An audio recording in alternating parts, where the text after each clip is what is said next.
Sir आप नागपुर आए थे मुझे अपने क्वेश्चन देने का। ओके गायत्री,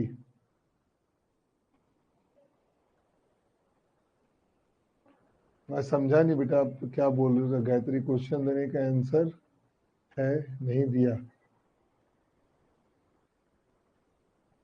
चलो स्टार्ट करते हैं बेटा आज का सेशन। बस 2 क्लास और बची है प्री फॉर्मुलेशन की। Today is the class number 10। चलो स्टार्ट करते हैं। सैयारा मूवी जो देखने का मेरा टाइम वो जा चुका है ना। और भी पिक्चर अभी है लगी हुई। सैयारा से बाहर आओ। चलो स्टार्ट करते हैं सेशन। ठीक है, अलग अलग से पैरामीटर्स प्री फॉर्मुलेशन में। थोड़ा सा पुरानी चीजों को देखते हैं। प्री फॉर्मुलेशन में फिजिकल, केमिकल, ऑर्गेनोलेप्टिक। ठीक है, फिजिकल में सारे बल्क करेक्टराइजेशन को पढ़ चुके। सॉल्युबिलिटी एनालिसिस भी कल की क्लास में, पिछली क्लास में खत्म हो चुका है। बहुत ही मेजर पार्ट है ये। सॉल्युबिलिटी एनालिसिस और बल्क करेक्टराइजेशन से फार्मास्यूटिक्स का बहुत ज्यादा क्वेश्चन बनता है। बहुत सारे बच्चों को लगा होगा कि इन 2 चीजों को पढ़ाने में हम लोगों ने 9 क्लासेस हम लोगों ने ले लिया। सर ने बहुत ही ज्यादा डिटेल में पढ़ा दिया।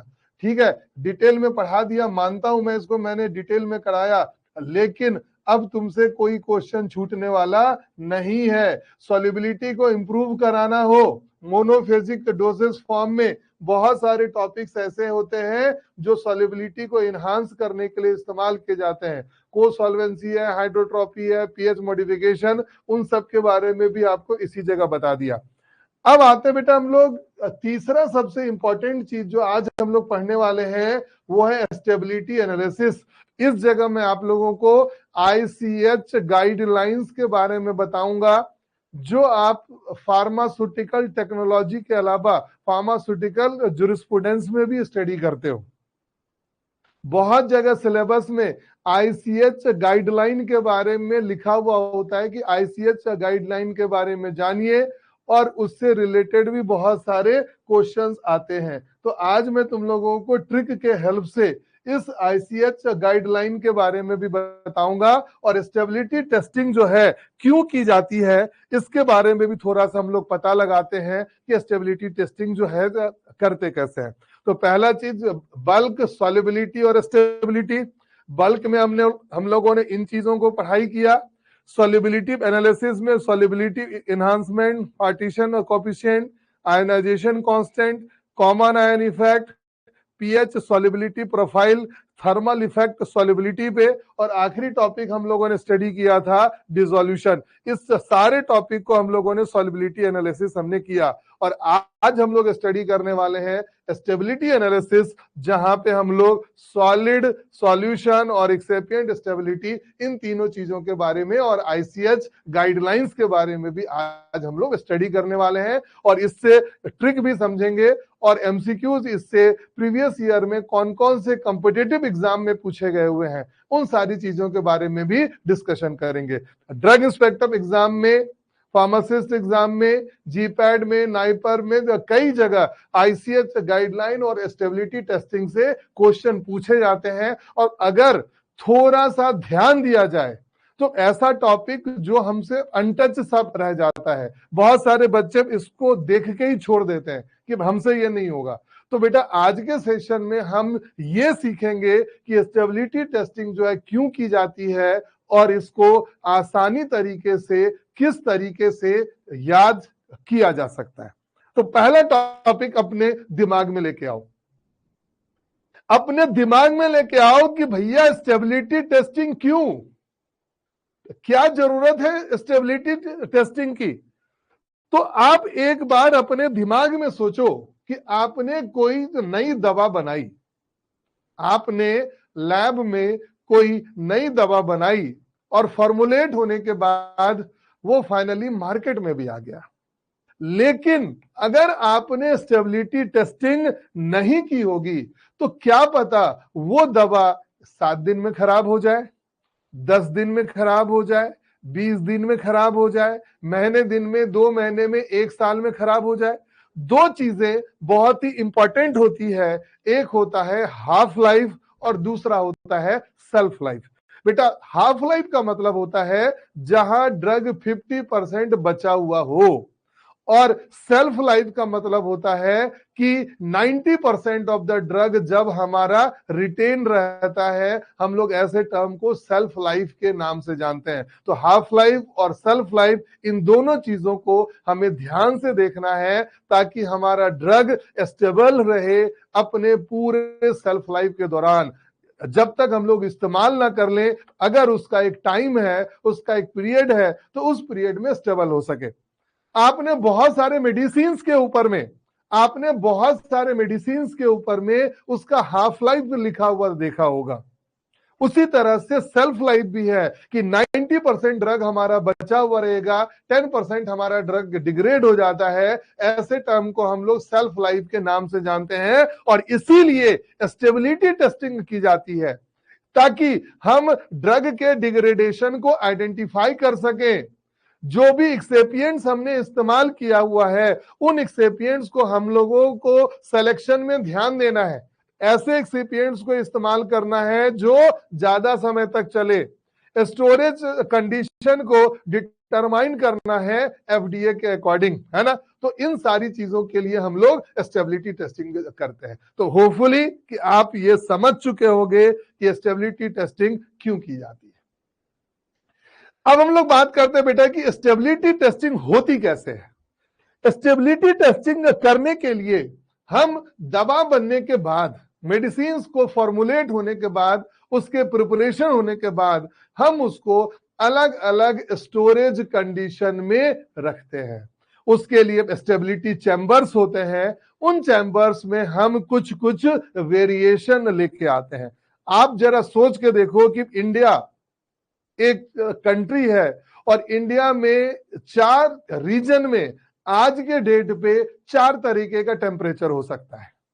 आप भी इस चीज को समझ सकते हो कि इंडिया में आज के डेट पे कहीं पे बारिश हो रही होगी, तो कहीं पे हो सकता है सूखा पड़ा हुआ होगा, क्या पता कहीं पे बहुत ज्यादा कोल्ड हो। इसका मतलब है कि टेम्परेचर 0 से भी कम हो, अलग अलग टेम्परेचर। तो जरा सोचो कि इंडिया में अगर टेम्परेचर की इतनी ज्यादा तो वेरिएशन है, ह्यूमिडिटी की इतनी ज्यादा वेरिएशन है, तो अगर हम लोग सारी कंट्रीज का ले लें, ऑल ओवर द वर्ल्ड का ले लें, तो टेम्परेचर की कितनी कितनी वेरिएशन हो सकती है, ह्यूमिडिटी की कितनी कितनी वेरिएशन हो सकती है, लाइट का इफेक्ट भी हो सकता है। इन सारी चीजों की टेस्टिंग हम लोग मेडिसिन के बाहर आने से पहले ही कर लेते हैं, और इसी की टेस्टिंग आज हमें करनी है स्टोरेज कंडीशन को देख के।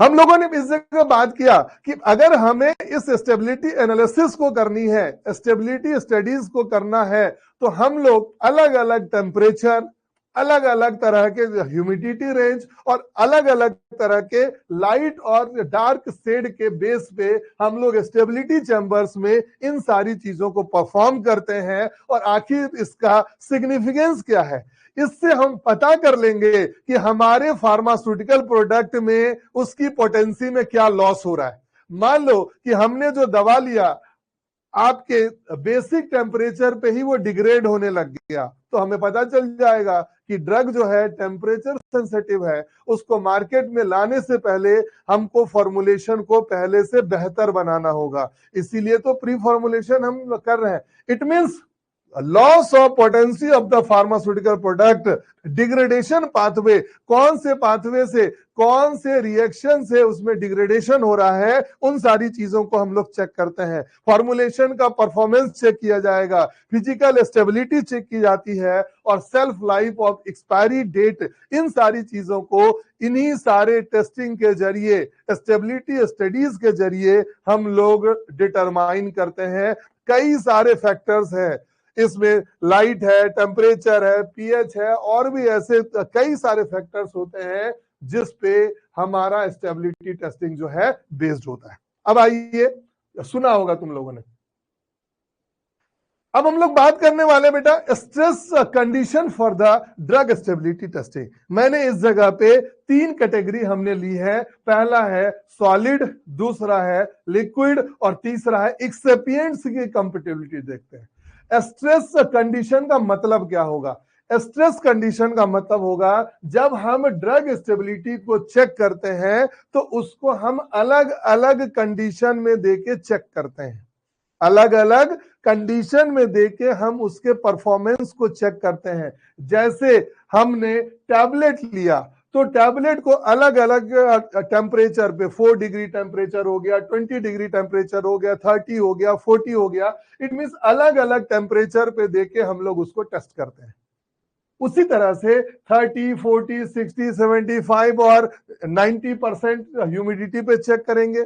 इसके अलावा बॉल मिल के जरिए हम उसको स्ट्रेस भी देने का कोशिश करेंगे कि उसमें टूट फूट वाली चीज हो रही है या नहीं हो रही है। जो हमने टैबलेट के इवैल्यूएशन में फ्रेबिलिटी में किया था, उसी तरह के कुछ कंडीशंस हम लोग लेके आएंगे और इन्हीं कंडीशन को हम लोग स्ट्रेस कंडीशन के नाम से जान रहे हैं कि स्ट्रेस कंडीशन में हमें पता चलेगा कि क्या क्या कमियां हैं। पहले के समय में राजा महाराजा लोग जो होते थे, है ना, अपने बच्चों को गुरुकुल में भेजते थे शिक्षा लेने के लिए। क्यों भेजते थे? इसलिए भेजते थे क्योंकि वो स्ट्रेस कंडीशन में उसकी चीजें निखर के आए, उनकी कमियों का पता चले। इन सारी चीजों के लिए वो उनको स्ट्रेस कंडीशन में भेजते थे और एक समय के बाद जब वो सीख जाते थे सारी चीजें, फिर वो अपने पोजीशन पे आते थे। उसी तरह से दवाइयों को मार्केट में लाने से पहले, चाहे वो टैबलेट हो, चाहे वो सॉल्यूशन हो, चाहे वो एक्सेपिएंट्स की तो कॉम्पेटिबिलिटी क्यों ना हो, मार्केट में लाने से पहले, फॉर्मुलेशन को बनाने से पहले हम उसको अलग अलग स्ट्रेस कंडीशन में चेक करते हैं। हम उसकी टेम्परेचर को, उसकी ह्यूमिडिटी को, उसकी पीएच को, और ये पीएच आ जाएगा आपका सॉल्यूशन के केस में। इसका मतलब है कि पीएच के बेस पे भी 1, 3, 7, 9, 11, 1, 3, 7, 9, एक एक को छोड़ के अल्टरनेटिव लो, 1, 3, 7, 9 और 11 पीएच पे सॉल्यूशन को चेक करेंगे। 37 डिग्री टेम्परेचर पे चेक करते हैं, रूम टेम्परेचर पे भी ये चेक होता है। इसके अलावा लाइट में यूवी लाइट और विजिबल, इनका रेंज जो है 400 to 800 नैनोमीटर का होगा। इसके अलावा oxidation in the presence of the oxygen at the room temperature में accelerate the breakdown. It means इन सॉल्यूशन को हम लोग पहले से ऑक्सीडाइज करवाने की कोशिश भी करेंगे और फाइनली हमारा ड्रग प्रोडक्ट अगर अच्छा बना हुआ होगा, इन सारी चीजों को, इन सारे टेस्टिंग को अगर वो पास कर चुका होगा, मतलब हमारा प्रोडक्ट बहुत ही अच्छा है। अब इसी को दूसरे तरीके से समझते हैं, इसी को दूसरे तरीके से समझते हैं।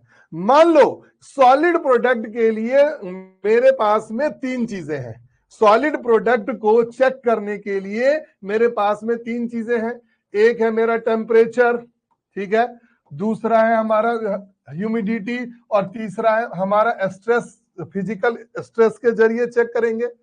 टेम्परेचर को चेक करने के लिए हमने 50-50 टैबलेट का ये 4 बंच हमने ले लिया और इसको स्टेबिलिटी चैम्बर्स के अंदर हमने डाल दिया। इसको 4 डिग्री टेम्परेचर पे हम लोगों ने छोड़ दिया, इसको 20 डिग्री टेम्परेचर पे हमने छोड़ दिया, इसको 30 डिग्री टेम्परेचर पे छोड़ दिया, इस टैबलेट को हमने 70 डिग्री टेम्परेचर पे छोड़ दिया। अलग अलग टेम्परेचर को हमने स्टेबिलिटी चैम्बर्स में डाल दिया।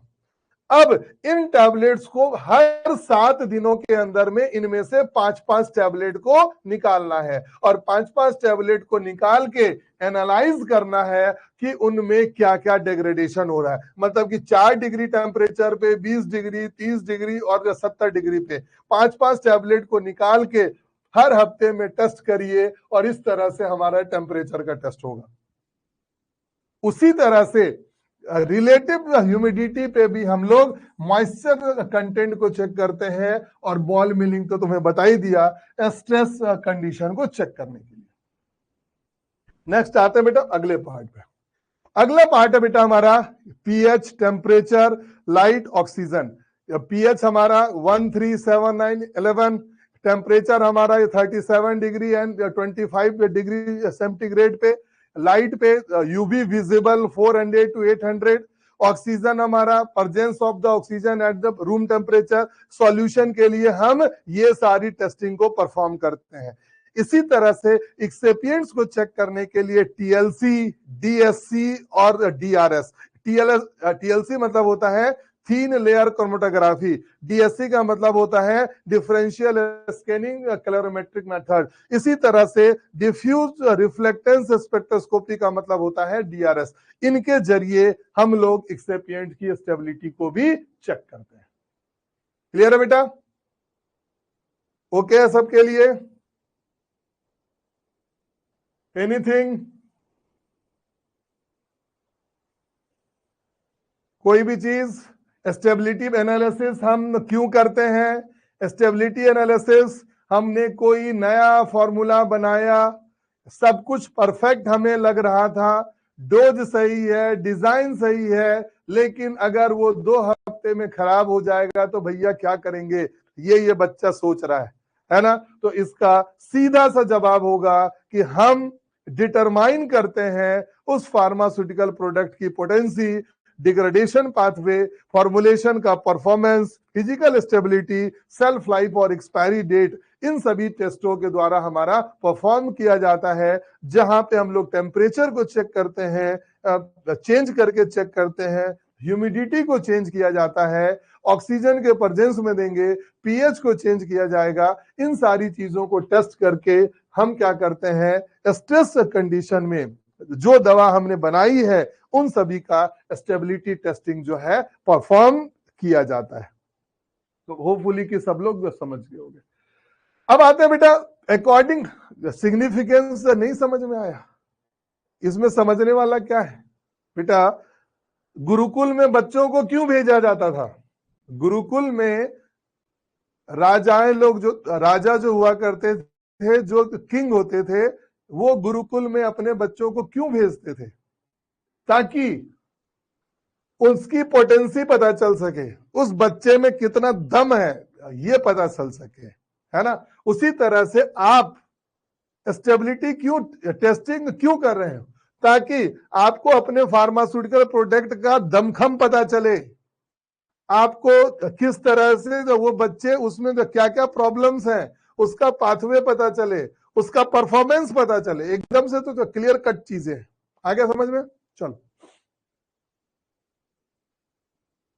बेटा, जो ये टेम्परेचर है, जो ये पीएच है, ये कोई मैं अपने मन से मैं नहीं बता रहा, जो फार्माकोपिया में मेंशन है उसी को लेके निकाल के तुम्हें दे रहा हूं, है ना? अब कोई बोले सर ये 2 पीएच पे ये नहीं हो रहा है क्या, 5 पे नहीं हो रहा है क्या, ऐसा नहीं हो रहा है? अब बेटा मैं अपने मन से तो कर नहीं सकता, करना तो होगा तो फार्माकोपिया के अकॉर्डिंग ही करना होगा। और मैं तुम्हें जो ये चीजें बता रहा हूं अपने मन से तो बता नहीं रहा हूं, ये सारी चीजें पहले से है लिखी हुई। जिस तरह से बोलते हैं ना कि भगवान कृष्ण जब बोलते हैं अर्जुन को, ये मैं नहीं बोलता हूं, ये गीता में लिखा हुआ है, उसी तरह से ये मैं नहीं बोल रहा बेटा, ये इंडियन फार्माकोपिया में है लिखा हुआ। तो फार्मेसी का टीचर, फार्मास्यूटिक्स का टीचर के नाते अपने मन से मैं यहाँ पे कोई भी चीजों को लिख नहीं सकता।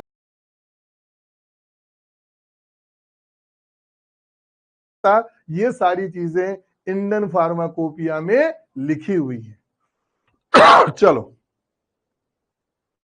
अब बेटा आप में से कोई जानना चाहता हो पोटेंसी, एफिनिटी और इफिकेसी के बारे में, सर हमको डिफरेंस के बारे में बताइए, तो बेटा आपको मैं ये बोलना चाहूंगा कि बेटा इसके लिए pharmacology, introduction of the pharmacology के नाम से कोई सब्जेक्ट है, फार्माकोलॉजी के नाम से एक सब्जेक्ट आता है। उस फार्माकोलॉजी वाले जो सर होंगे ना, आपको भरपूर ज्ञान देंगे इसके बारे में कि एफिनिटी, इफिकेसी और ये चीजें क्या है। बाकी ध्यान दें और क्वेश्चन पे सॉल्व करने की पूरी कोशिश करें। According to the FDA and the global regulatory authorities, stability analysis is mandatory for। मैं जाना कहाँ चाहता हूँ और तुम लोग मुझे खींचना कहाँ चालू कर देते हो। अब इफिकेसी, एफिनिटी और इन सब के बारे में डिफरेंस फार्माकोलॉजी का मैं बताना चालू करूं तो फिर इसको छोड़े, फिर आंसर क्या हो जाएगा? According to the FDA and global regulatory authorities, stability analysis is mandatory for all the new drug substance and the drug product. So option number C is the correct answer. Very good everyone. सबका answer C है, सी है, सी है, सी है, सी है. Very good, very good, बहुत अच्छे. Answer क्या हो जाएगा? आंसर होगा C, all the new substance and the drug product. अगले क्वेश्चन पे, stability analysis ensure that the drug maintains in identity, strength, quality and purity throughout the patient trial phase only, entire shelf life, manufacturing steps only या packaging phase. Answer क्या होगा? जल्दी जल्दी जल्दी बताइए. Stability analysis क्या ensure करता है? दीपिका वेरी गुड बेटा, प्रेम बहुत अच्छे. बाकी बच्चे बताइए जल्दी से, स्टेबिलिटी एनालिसिस से क्या मतलब समझते हो? पायल, अहर, श्रीजीत, दिव्या, करण बहुत अच्छे, साक्षी वेरी गुड, बहुत अच्छा बेटा, पायल, पायल देसाई वेरी गुड बेटा, Anoop, Tanmay good good good good very good, Parmar, Upadhyay, Adarsh, Sanjay, Karan very good, बहुत अच्छे. सबको पता चल चुका बेटा आज के डेट पे कि स्टेबिलिटी टेस्टिंग हम इसलिए करते हैं ताकि हमारा वो ड्रग जो है through out the self life strong रहे, अच्छा रहे. Which of the following is used as the physical stress test condition in the solid state drug stability study? Free drying, autoclaving, ball mill और high shear mixing. बताइए जल्दी जल्दी. Solid के लिए क्या बताया था?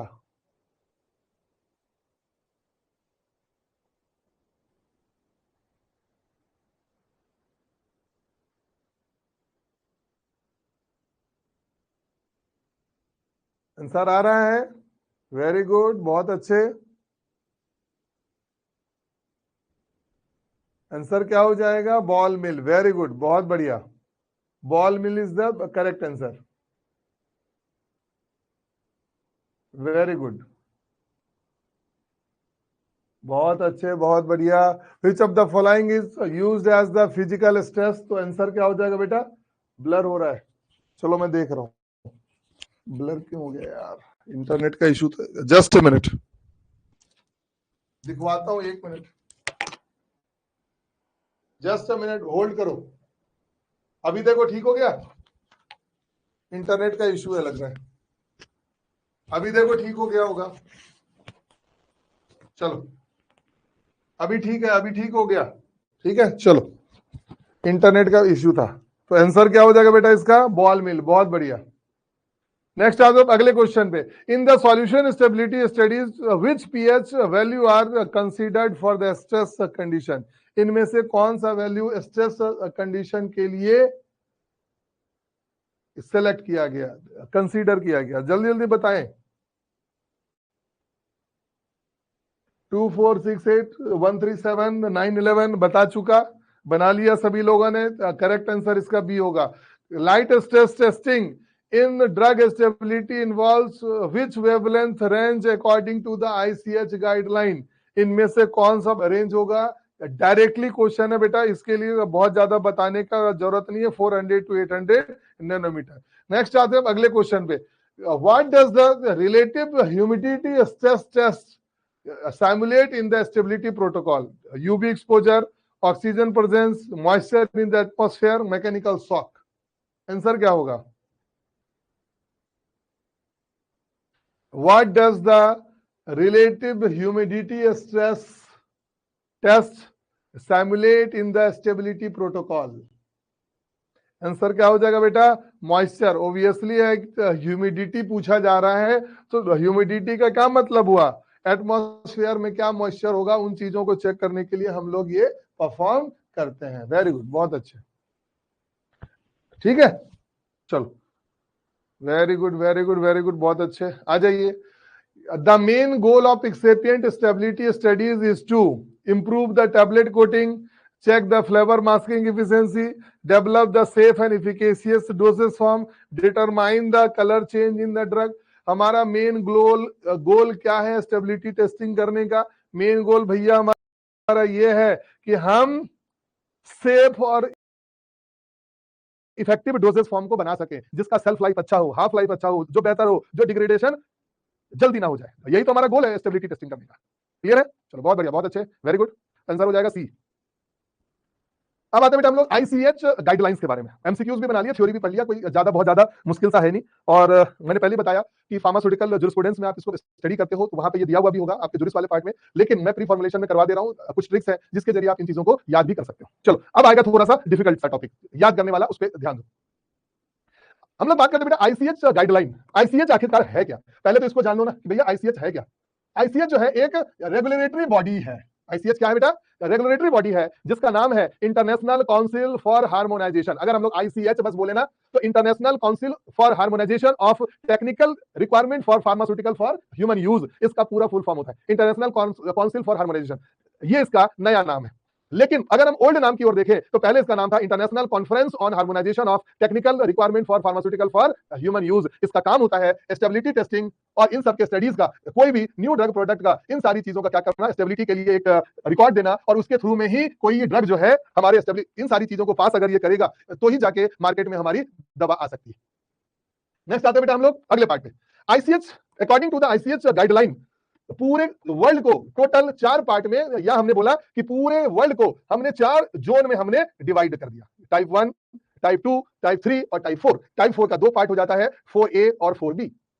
अब हमने क्या किया, इन सारे जोन का, क्लाइमेट जोन का हमने क्या किया, अलग अलग नाम दे दिया, और इसके बेस पे हम लोगों ने क्या किया, इसका कुछ टेम्परेचर और ह्यूमिडिटी और जो मिनिमम ड्यूरेशन है, इस ड्यूरेशन पे हम लोगों ने ड्रग को रखा अलग अलग स्टेबिलिटी चैम्बर्स में, और इन चीजों को हम लोगों ने चेक किया। मैंने पहले भी बताया था बेटा कि हम किसी भी ड्रग प्रोडक्ट को बनाने के बाद हम उसको स्टेबिलिटी चैम्बर्स में अलग अलग टेम्परेचर, अलग अलग ह्यूमिडिटी, उसका ड्यूरेशन टाइम, उन सारी चीजों के बेस पे हम सारी चीजों को चेक करते हैं कि हमारा मेडिसिन जो है, हमने जो फॉर्मुलेशन बनाया है वो कितना बेस्ट है, उसका हाफ लाइफ, उसका सेल्फ लाइफ को चेक करते हैं। इस पूरे टेबल को आपको याद करना होगा। यहां से कई सारे क्वेश्चंस आपके प्रीवियस ईयर में आए हुए हैं, आज मैं आपसे बनवाऊंगा भी, इसीलिए ध्यान से देखना।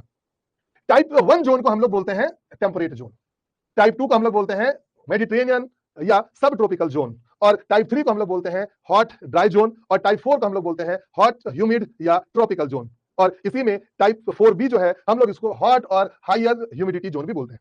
अब आते हैं बेटा कि इंडिया जो है इनके बीचों बीच है। हमको कुछ मैं आप लोगों को तरीका बताता हूं जिसके जरिए आप इसको इजीली तरीके से याद भी कर सकते हो।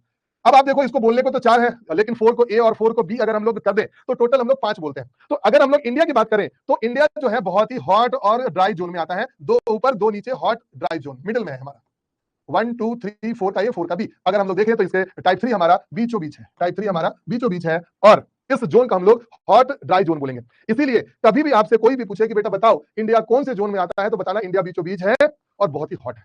हॉट के अलावा इस यहाँ पे ह्यूमिडिटी भी कम नहीं होती, मतलब हायर ह्यूमिडिटी। तो टाइप 3 और टाइप 4B जो है ये हमारा इंडिया का जोन है।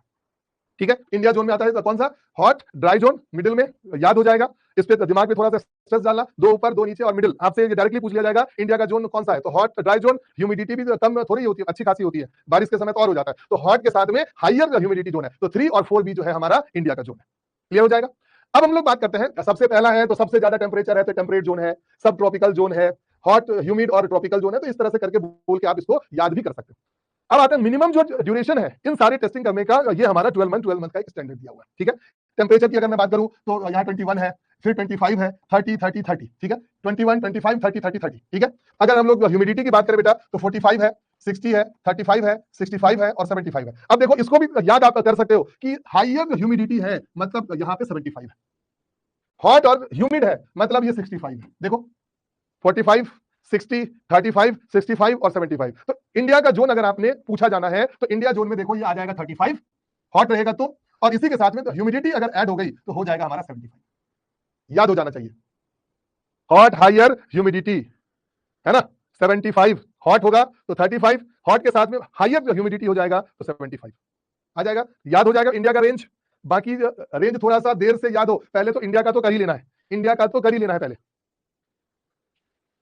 3 और 4B 35% थर्ड जोन में है ना, इंडिया जो है थर्ड जोन और 4B जोन में है, तो हमारा 3 हो गया 35 और 4B हो गया हमारा 75। रिलेटिव ह्यूमिडिटी 30 टेम्परेचर हमारा सेम है, लेकिन ह्यूमिडिटी देखो यहाँ पे इंक्रीज हो गया, 35 ह्यूमिडिटी हमारा हॉट ड्राई जोन में है, और अगर ह्यूमिडिटी ज्यादा होगी तो 75। तो टेम्परेचर दोनों में सेम है, ह्यूमिडिटी एक में 35 एक में 75। ये है ना, ये 35 ये वाला जोन, ये ह्यूमिडिटी हायर में 75 हो जाएगा। चलो क्वेश्चंस बनाओगे अपने आप में होगा याद। नेक्स्ट आते हैं, प्रैक्टिस करोगे सब होगा। अब आते बेटा हम लोग इस आईसीएच गाइडलाइन को टोटल 4 कैटेगरी में हमने डिवाइड कर दिया। 4 कैटेगरी, क्यू, एस, ई और एम। कौन कौन सी कैटेगरी है? क्यू मतलब हो गया क्वालिटी गाइडलाइन, एस मतलब हो गया सेफ्टी गाइडलाइन, ई मतलब हो गया इफिकेशियस गाइडलाइन और एम मतलब हो गया मल्टी डिसिप्लिनरी गाइडलाइन। जिस तरह से आपकी जो किताबें होती है, केडी त्रिपाठी की बुक है, उस बुक में ऑटोनॉमिक नर्वस सिस्टम के अंदर 4 सब चैप्टर्स हैं, कीमोथेरेपी के अंदर में, एंटी माइक्रोबियल एजेंट के अंदर में 13 सब टॉपिक्स हैं, लेप्रोसी में उसका भी 2 पार्ट है। उसी तरह से आईसीएच गाइडलाइन की जो पूरी नोटबुक है उसको 4 कैटेगरी में बांट दिया। एक है क्वालिटी गाइडलाइन, एक है सेफ्टी गाइडलाइन, एक है इफिकेसी गाइडलाइन और एक है मल्टी डिसिप्लिनरी गाइडलाइन। अगर हम लोग बात करें क्वालिटी गाइडलाइन तो इसके अंदर में भी 14 पार्ट है। अगर मैं सेफ्टी की बात करूं तो इसमें भी 13 पार्ट है। अगर मैं इफिकेसी की बात करूं तो इसमें तो 22 पार्ट है और मल्टी डिसिप्लिनरी गाइडलाइन की बात करूं तो इसमें 15 पार्ट है। अगर पूरे को पढ़ने बैठोगे तो बहुत ज्यादा समय लगेगा और बहुत उतना पॉसिबल भी नहीं है कि आप इतनी सारी चीजों को याद कर सको। लेकिन क्वालिटी गाइडलाइन से एग्जाम में क्वेश्चंस बहुत बार पूछे गए हुए हैं। क्वालिटी गाइडलाइन के इन 14 के 14 पार्ट्स को मैं आपको अब समझाने वाला हूं, याद भी करवाने वाला हूं बाय ट्रिक, जिससे आपके एमसीक्यूज एटलीस्ट बन जाए, सॉल्व हो जाए। बाकी बेटा इसके 13, इसके 22 और इसके 15 होते हैं। तो पहले हम लोग सबसे पहले बात करते हैं क्वालिटी गाइडलाइन का। क्वालिटी गाइडलाइन के अंदर हमारा जो ये पहला 14 पार्ट है, इस 14 के 14 पार्ट्स को हम याद करने की भरपूर कोशिश करेंगे, जिससे हम चीजों को याद कर ले सकें। ठीक है, बहुत सारे ट्रिक्स बनाए जाते हैं, लेकिन शायद उस ट्रिक को याद कर पाना बहुत ही मुश्किल होता है। ध्यान से सुनिएगा, एक बार में याद हो जाएगा ये पूरी सीट। और आज की क्लास का वीडियो को दोबारा देख के, आपको जो बोला था कि माइंड मैप अपने दिमाग में बना लेना है, नोट्स बना लेना है और जो ट्रिक है उसको लिख लेना और एमसीक्यू अपने सॉल्व भी कर लेना। आज तो मैं आज ही बताऊंगा एमसीक्यू सॉल्व करने के लिए। आइए एक एक करके ध्यान से सुनते हैं। रेडी है सब लोग याद करने के लिए इसको? रेडी है बेटा सब लोग? एम्स फार्मासिस्ट का पूछा हुआ क्वेश्चन, जीपैट 2025 का पूछा हुआ क्वेश्चन, ड्रग इंस्पेक्टर तमिलनाडु का पूछा हुआ क्वेश्चन, नाइपर का पूछा हुआ क्वेश्चन, बहुतों बार पूछा गया हुआ क्वेश्चन है। चलो रेडी है सब लोग, स्टार्ट करते हैं। अब बेटा देखो क्या होता है, हम लोग क्या करेंगे, जो ये क्लासेस है, इन क्लासेस को हम लोग एज ए फर्स्ट स्टैंडर्ड से लेके 12वीं क्लासेस तक को मानते हैं। ओके, पहली क्लासेस से लेके 12वीं क्लासेस तक का मान के चलो। और पहली क्लासेस से पहले होता है एलकेजी और यूकेजी। ठीक है, बच्चे बहुत ही छोटे होते हैं, उनको समझ नहीं होती है, उनको जाके प्ले स्कूल में जाके जबरदस्ती बिठाया जाता है, बच्चे रोते हैं, उस समय उनकी फोटो खींची जाती है कि my first day of school, LKG, UKG etcetera etcetera. अब क्या हुआ, एक समय के बाद में बच्चा एलकेजी और यूकेजी के बाद में एक समय के बाद बच्चे को आदत हो जाती है और बच्चा क्या हो जाता है, स्टेबल हो जाता है। इट मींस पहली क्लास में आने के बाद बच्चा क्या हो गया, स्टेबल हो गया। मतलब Q1 जो है क्वालिटी गाइडलाइन का, Q1 जो होता है ये स्टेबिलिटी के लिए होता है।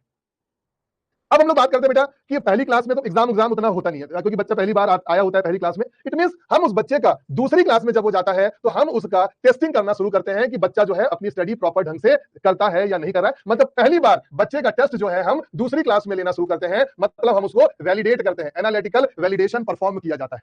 अब आते हैं क्लास तीसरी आ गई, बच्चा बड़ा हो गया, बदमाश हो गया, एक दूसरे से इंप्योर होना शुरू हो गया, इवन एक दो गालियां वालियां भी सीखना वो शुरू कर देता है आसपास के बच्चों के साथ। इट मींस बच्चा इंप्योर होना शुरू हुआ है, थोड़ा बच्चा क्या हो गया बेटा, इंप्योर होना शुरू हो गया, बदमाश बनना शुरू हो गया तीसरी क्लास में। तो थर्ड क्लास में बच्चा इंप्योर हो रहा है। अब इंप्योर हो गया, मास्टर जी भी मेरे जैसे, अब बोला बेटा बदमाश हो, अब तो तुमको मैं कुछ ना कुछ तो डोज तो दूंगा, अब मैं तुम्हें तुम्हारा बुक पढ़ाने के लिए मजबूर में कर दूंगा। इट मींस तुम्हें फार्माकोपिया पढ़ना है और फार्माकोपिया को पढ़ के उसमें जो भी स्टैंडर्ड देने हैं उन सब चीजों को सीखना है और अपने अंदर में क्वालिटी ले आनी है। अपने अंदर में क्या करना बेटा, क्वालिटी ले आनी है। तो पहला हो गया कि पहला बच्चा पहली क्लास में आके स्टेबल होता है, दूसरी क्लास में उसकी टेस्टिंग होती है, तीसरी क्लास में बच्चा जाके बदमाश होना शुरू होता है, लेकिन फार्माकोपिया पढ़ने पे मजबूर कर देना है। इट मींस स्टैंडर्ड बुक दो उसको पढ़ने के लिए। अगर वो स्टैंडर्ड बुक से स्टडी करता है, उसकी क्वालिटी डेवलप होनी शुरू हो जाती है, उसके अंदर स्पेसिफिकेशन आना शुरू हो जाता है, quality of the biotechnological product, और वो स्पेसिफाई होने लग जाता है कि हाँ मेरे लिए क्या अच्छा है और क्या बुरा है। और इसके भी 2 पार्ट होते हैं, QA 6A और 6B।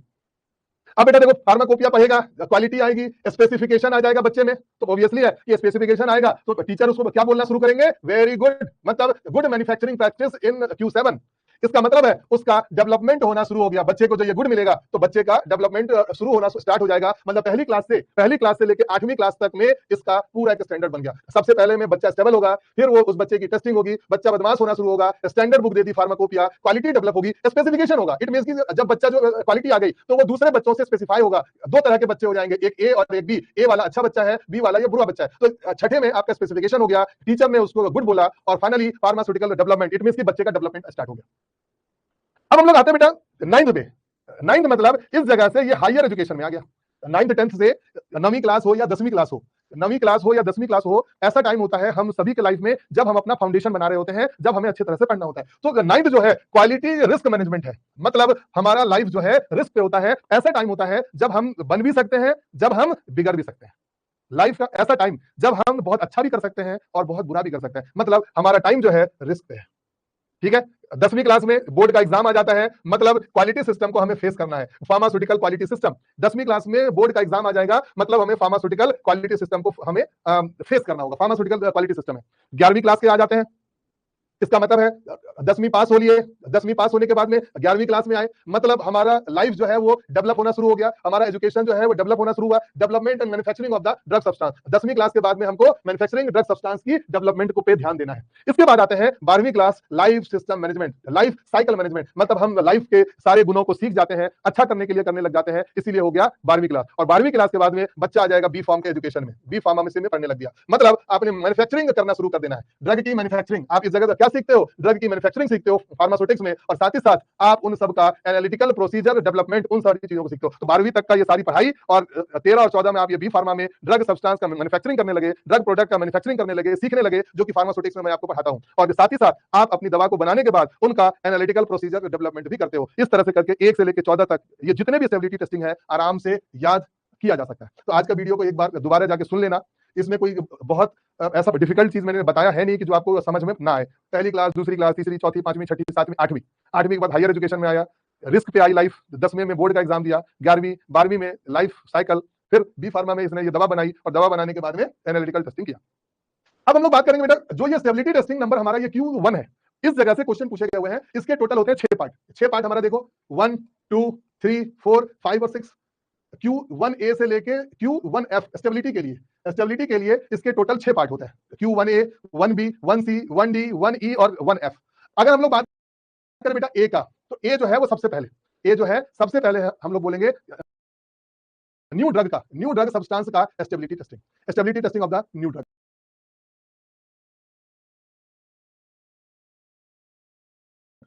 ओके, अब आता है ये बी मतलब होता है बल्ब। बी मतलब क्या होता है बेटा? बल्ब, मतलब फोटो स्टेबिलिटी टेस्टिंग करेंगे। सी मतलब होता है कैप्सूल। सी मतलब क्या होता है? कैप्सूल। 1C में क्या हो जाएगा? Stability testing of the new dose. और ये न्यू डोज को याद कर लेना, ये क्या है बेटा? हमारा कैप्सूल, हमारा ये न्यू डोज है, मतलब 1C में न्यू डोजेस फॉर्म का स्टेबिलिटी टेस्टिंग को किया जाता है। अब आता है ये डी। डी में ध्यान रखना design, bracketing and matrixing. Pharmaceutical engineering में और मैथ्स वाले इस टर्म को इस्तेमाल करते हैं, bracketing and matrixing design of the solubility testing. तो डी से हो जाएगा हमारा डिजाइन, सी फॉर हो जाएगा हमारा कैप्सूल, बी से हो जाएगा बल्ब मतलब कि फोटो स्टेबिलिटी, ई से हो जाएगा हमारा इवैल्यूएशन, और एफ से हम लोग क्या करते हैं? Stability data package for the arrestation and application in the climate zone 3 and 4। इसमें सारा एप्लीकेशन है, stability data package for the arrestation and application in the climate zone 3 and 4, that is the 1F। याद हो जाएगा सबके लिए? Shivani Sharma sir, आपने बहुत अच्छे से एक्सप्लेन कर दिया। मनीष सर, आप बहुत अच्छे से ट्रिक बता दिए, थैंक यू बेटा। ये Q1A में R2 का कोई डिवीजन होगा, डॉक्यूमेंट का नाम है ये R2।